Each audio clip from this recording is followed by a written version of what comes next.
ಓಂ ಶ್ರೀ ಗುರುಭ್ಯೋ ನಮಃ. ಶ್ರೀಮದ್ ಭಗವದ್ಗೀತಾ 4ನೇ ಅಧ್ಯಾಯ 16ನೆಯ ಶ್ಲೋಕ. ಕಿಂ ಕರ್ಮ ಕಿಮಕರ್ಮೇತಿ ಕವಯೋಪ್ಯತ್ರ ಮೋಹಿತಃ ತತ್ತೇ ಕರ್ಮ ಪ್ರವಕ್ಷ್ಯಾಮಿ ಯಜ್ ಜ್ಞಾತ್ವಾ ಮೋಕ್ಷಸೇ ಶುಭಾತ್.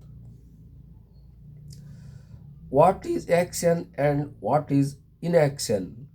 Even men of intelligence are puzzled over this question.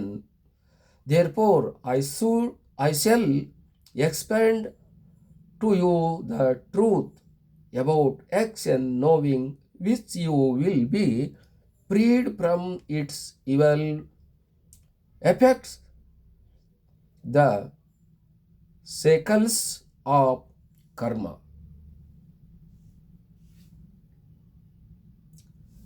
ನೋಡು ಅರ್ಜುನ, ನಾನು ಇವಾಗ ಹೇಳ್ತಕ್ಕಂಥ ವಿಷಯದಲ್ಲಿ ಯಾವುದನ್ನು ಮಾಡಬೇಕು, ಯಾವುದನ್ನು ಮಾಡಬಾರದು ಎಂಬ ಈ ಕರ್ಮದ ರಹಸ್ಯದ ವಿಷಯದಲ್ಲಿ ಕವಯೋಪಿ ಅತ್ರ ಅಪಿ ಮೋಹಿತಃ, ಪಂಡಿತರೂ ಕೂಡ ಇದರಲ್ಲಿ ಯಶಸ್ವಿ ಆಗಿಲ್ಲ.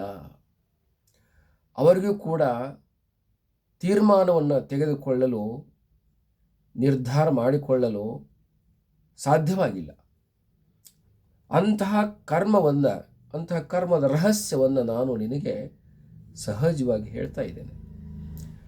ಅದನ್ನು ನೀನು ತಿಳಿದುಕೊಂಡು ದುಃಖಮಯವಾದ, ಅಶುಭಮಯವಾದ ಈ ಪ್ರಪಂಚದಿಂದ ಬಿಡುಗಡೆಯನ್ನು ಹೊಂದುತ್ತೀಯಾ, ಅದನ್ನು ನೀನು ತಿಳಿದುಕೋ.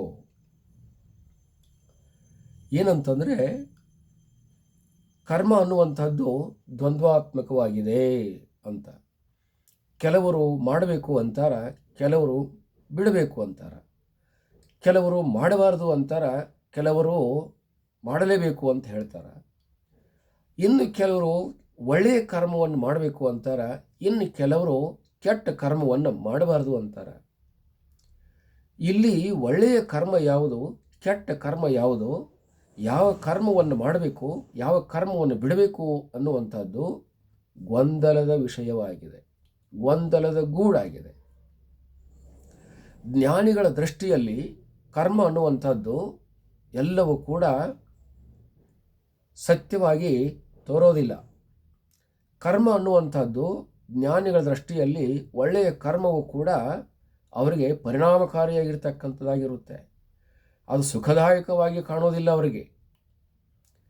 ಒಳ್ಳೆಯ ಕರ್ಮ ಅಂತಂದರೆ ಪುಣ್ಯ, ಪರೋಪಕಾರ ಆದಿಗಳನ್ನು ಮಾಡಿದರೆ ಒಳ್ಳೆಯ ಕರ್ಮ ಅಂತ ನಾವು ಹೇಳ್ತೀವಲ್ಲ. ಅದನ್ನು ಜ್ಞಾನಿಗಳು ಹೇಳುವ ವೇದಾಂತಿಗಳ ಮಾತೇನು ಅಂತಂದರೆ, ನೀನು ಪುಣ್ಯ ಕರ್ಮವನ್ನು ಮಾಡಿದರೆ ನಿನಗೆ ಸ್ವರ್ಗದ ಪ್ರಾಪ್ತಿಯಾಗುತ್ತದೆ, ಮುಂದೆ ಮತ್ತೆ ಜನ್ಮ ಬರುತ್ತದೆ, ಸ್ವರ್ಗ ಸುಖವನ್ನು ಅನುಭವಿಸಿ ಮತ್ತೆ ನೀನು ಜನ್ಮವನ್ನು ಹೊಂದಬೇಕಾಗುತ್ತದೆ ಅಂತ ಹೇಳಿ, ಈ ಜನ್ಮ ಅನ್ನುವಂಥದ್ದೇ ದುಃಖ ಅಂತ ಸಿದ್ಧಾಂತ. ಜನನ ದುಃಖ, ಮರಣ ದುಃಖ ಅನ್ನುವಂಥದ್ದು ಬಹಳ ಪರಿಣಾಮಕಾರಿಯಾಗಿರ್ತಕ್ಕಂಥ ದುಃಖಗಳು. ಈ ದುಃಖಗಳನ್ನು ಹೊಂದುವುದಕ್ಕಾಗಿ ಪುಣ್ಯ ಕರ್ಮವನ್ನು ನೀನು ಮಾಡ್ತಾ ಇದ್ದೀಯಾ ಅಂತ. ಹಾಗಾಗಿ ಪುಣ್ಯ ಕರ್ಮವೂ ಕೂಡ ಇಲ್ಲಿ ಏನು ಮಾಡ್ತಾ ಇದೆ, ಆತನಿಗೆ ದುಃಖವನ್ನು ಕೊಡ್ತಾ ಇದೆ. ಅದಕ್ಕೆ ಈ ವಿಷಯದಲ್ಲಿ ಜ್ಞಾನಿಗಳಿಗೂ ಕೂಡ, ಕೆಲವು ಪಂಡಿತರಿಗೂ ಕೂಡ ಇದು ಭ್ರಮೆಯನ್ನು ಹಿಡಿಸಿದೆ. ಏನು ಮಾಡಬೇಕು ಅಂತ ಅವರು ಗೊಂದಲದಲ್ಲಿದ್ದಾರಂತೆ. ಆ ಗೊಂದಲದ ರಹಸ್ಯವನ್ನು ನಾನು ನಿನಗೆ ಹೇಳ್ತಾ ಇದ್ದೇನೆ. ಆ ಗೊಂದಲಗಳಿಂದ ಬಿಡುಗಡೆಯಾಗುವಂಥ ವಿಷಯವನ್ನು ನಿನಗೆ ಹೇಳ್ತಾ ಇದ್ದೇನೆ. ಇದು ಬಹಳ ಜನರಿಗೆ ತಿಳಿದಿಲ್ಲ, ನಿನಗದನ್ನು ತಿಳಿಸ್ತಾ ಇದ್ದೇನೆ. ನೀನು ನನಗೆ ಹತ್ತಿರದವನಾಗಿರೋದರಿಂದ, ನನ್ನ ಹತ್ತಿರದಲ್ಲಿ ಇರುವುದರಿಂದ, ನನ್ನನ್ನು ನೀನು ಪ್ರಶ್ನೆ ಮಾಡಿರುವುದರಿಂದ ಈ ಕರ್ಮದ ರಹಸ್ಯವನ್ನು ನಿನಗೆ ಹೇಳ್ತಾ ಇದ್ದೇನೆ. ತತ್ತೇ ಕರ್ಮ ಪ್ರವಕ್ಷ್ಯಾಮಿ, ಆ ಕರ್ಮವನ್ನು ನಿನಗೆ ಹೇಳ್ತಾ ಇದ್ದೇನೆ. ತಜ್ ಜ್ಞಾತ್ವ, ಅದನ್ನು ನೀನು ತಿಳಿದು ಅಶುಭಾತ್ ಮೋಕ್ಷಸೆ, ಅಶುಭ ಕರ್ಮದಿಂದ, ಅಶುಭ ಪ್ರಪಂಚದಿಂದ, ದುಃಖಮಯದಿಂದ ನೀನು ಬಿಡುಗಡೆಯನ್ನು ಹೊಂದುತ್ತೀಯ, ಖಂಡಿತವಾಗಿಯೂ ಬಿಡುಗಡೆಯನ್ನು ಹೊಂದುತ್ತೀಯ.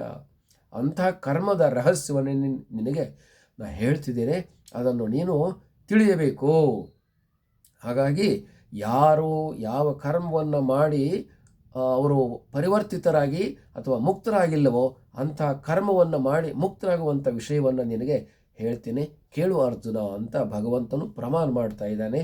ಹರಿ ಓಂ ತತ್ಸತ್.